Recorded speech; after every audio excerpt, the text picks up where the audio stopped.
Magandang hapon po mga idol.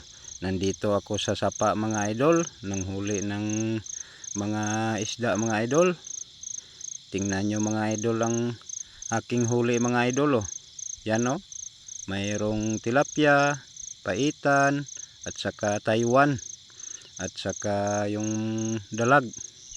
Kung tawagin sa amin dito mga idol, haluan, at saka yung Taiwan tawag dito sa amin pantat, katilapia at saka paitan ng huli ko mga idol.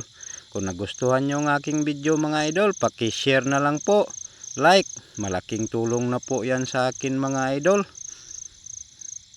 Yan lang mga idol, thank you for watching. Ulitin ko mga idol, magandang hapon.